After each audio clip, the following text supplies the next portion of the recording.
шүү дээ.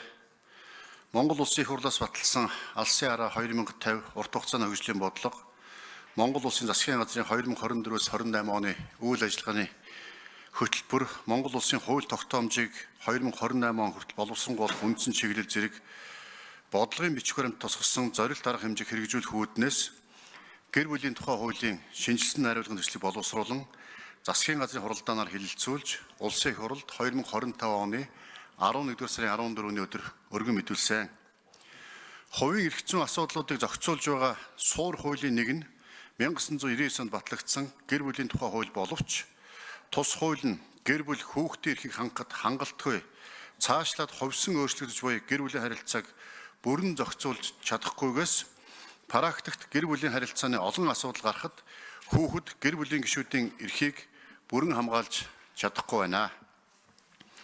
Мөн гэр бүлийн гишүүдийн эд хөрөнгийн эрх буюу гэрлэгчдийн дундаа хэсгээр өмчлөх, эсвэл хамтран өмчлөх эд хөрөнгийн эрхийн зохицуулалт, гэрлэлтийн гэрээ, хамтын амьдралыг гэрлэлттэй адилтгах нөхцөл, хүүс солиулах нь гэрлэлтэд ямар үр дагавар үүсгэх, тээгч ихэр хүүхд тээлгэх, зохиомлоор үр суулгах нь гэр бүл өв залгамжлын эрх зүгээр хэрхэн зохицуулах гэх мэт шин тулгамдж буй асуудлуудыг уг хууль бүрэн зохицуулж чадахгүй байгаа болно.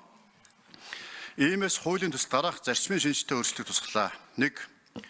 Монгол улсад гэрлэлт цуслалтын хувь хэмжээ жил ирэх тутам нэмэгдэж байгаа хэдий ч гэрлэлт цуслахдаа хүүхдийн асуудлыг хамттан шийдвэрлэхгүй байх тохиолдол цөөнгүй байна.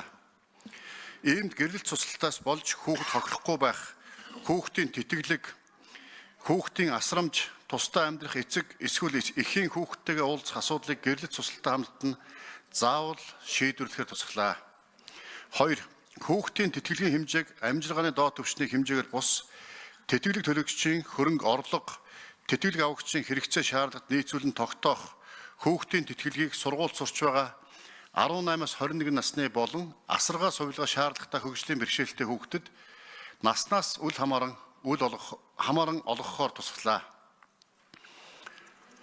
3. Гэрлэлт дуусгар болсноос тусдаа амьдрах болсон эцэг эсвэл их хүүхдтэйгээ уулзуулах үүргийг хуульчилж, хүүхдтэйгээ уулзахгүй эсвэл хүүхдтэй нь уулзуулахгүй бол зөрчлийн тухай хуулиар албадан биелүүлж шийтгэл оногдуулахаар тусгаж эцэг их хүүхдийн өмнө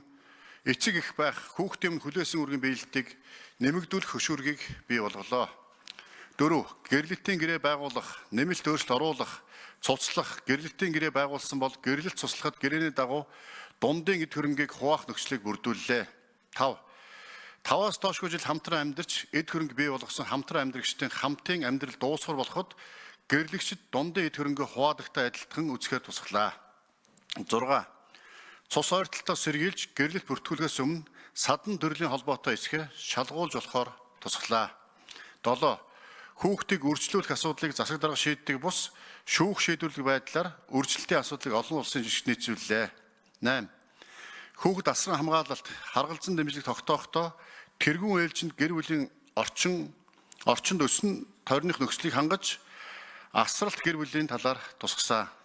9. Гэр бүлээс гадуур харилцааны улмаас гэрлэлт цуслуул буруутай гэрлэгчийн сэтгэл санааны хохирлоо нөгөө талд нэхэмжлэх мөн энэхүү нөхцөл байдлыг дундын эд хөрөнгө хуваахад харгалзан үзэхээр тусглаа. Түүнчлэн гэр бүлээс гадуур харилцааны улмаас гэрлэлт цусласан бол хүүхэд нь буруутай эцэг эсвэл эхээ заавал тэжээн тэтгэх үүрэггүй байхаар тусглаа. 10.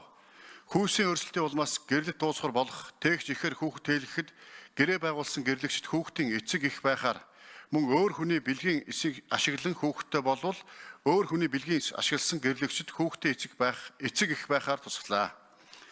Хуулийн төслийг дагалдуулан иргэний хуульд нэмэлт өөрчлөлт оруулах тухай, эд хөрөнгийн эрхийн бүртгэлийн тухай хуульд нэмэлт өөрчлөлт оруулах тухай зэрэг 10 хуулийн төслийг боловсруулсан болно. Хуулийн төслийн үзэл баримтлалыг хэлэлцэж шийдвэрж өгөхийг та бүхнээс хүсье. Анхаарал тавьсанд баярлалаа.